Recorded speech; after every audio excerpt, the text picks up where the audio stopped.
Hey everyone, Hugh Jackman here. Stay tuned. I'm going to be talking to Kerry Ann. I can't wait. We get very close. That's my plan. Yes.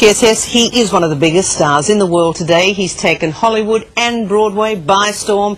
And now the boy from Oz himself, Hugh Jackman, is returning home for a special arena tour of this production. And yesterday, with great delight, I sat down with Hugh and had a little chatter about life as one of this country's most sought-after entertainers. Have a look. Whoa, whoa, when my baby's not me, I go to Rio. Boy from Oz. Fabulous character. Now, of course, Heath Ledger this year, fabulous success playing a gay cowboy.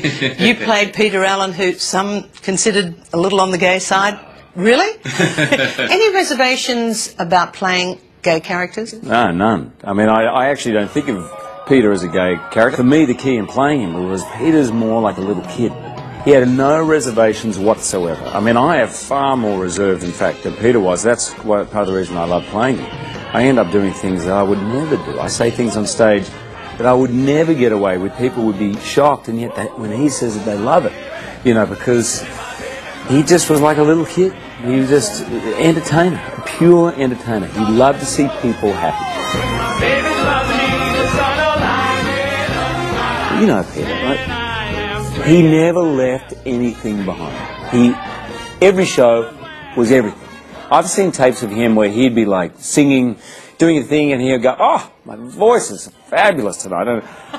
And he goes, "Do you want to hear how high my voice can go?" And he'd start doing scales, and so, you know, until his voice cracked, and go, "Oh, let's get back to the show." And he was outrageous, and he just did everything. When he emotionally committed to a song, it was full. He would go on his shows, and he was a great entertainer. He learned that from Judy Garland. You have to give blood.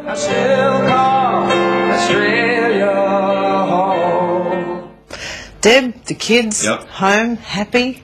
Couldn't be happier. I mean, I have a little 7-month-old girl now, Ava. So Oscar's almost 6 at school, and it's funny, we're in LA doing a movie, and it's just very bizarre to me because I drop them off at school, and I was turned next to me, and there's Annette Bening and Warren Beatty dropping off their kid, and there's, you know, everyone. So it's sort of like old home week, you know.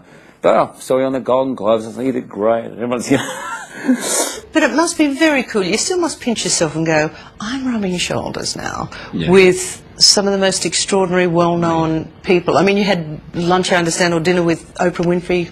Yes, yeah, we did.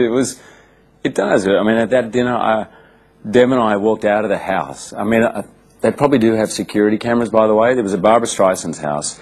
And it was... Oh, sorry, just did it again. Excuse me, let me get that. Yeah, it was at her house, Deb's all-time hero, and Sidney Poitier and Travolta, and, you know, they were all Oprah and blah, blah, blah, Quincy Jones. So, you know, we were like, very cool, and it's terrific to meet you, and we got out of the house, you know. That's a fairly heavy lineup for one dinner party.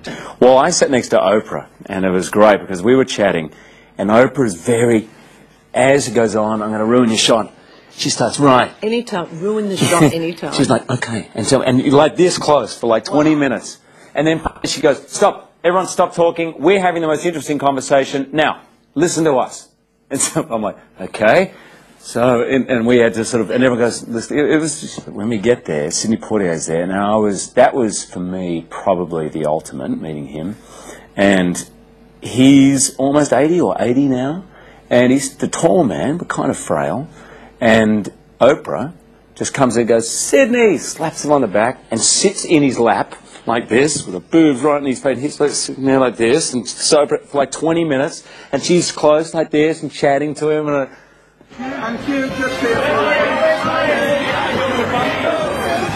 as we wrap it up, you still loving the cricket? I love the cricket. Matty Hayden gave me one of his bats that he'd cracked. In the first innings, he cracked the bat. He goes, yeah, it's cracked, you can have it. And I was like, thanks. Deb's still a little upset that I sleep with the bat, but it's always on my side, not in between us.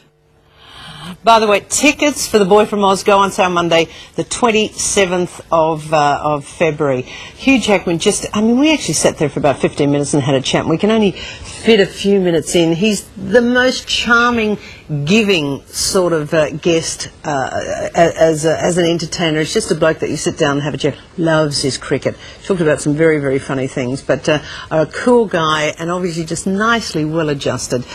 Terrific to see him. And I think Boy from Oz here in the arena style will be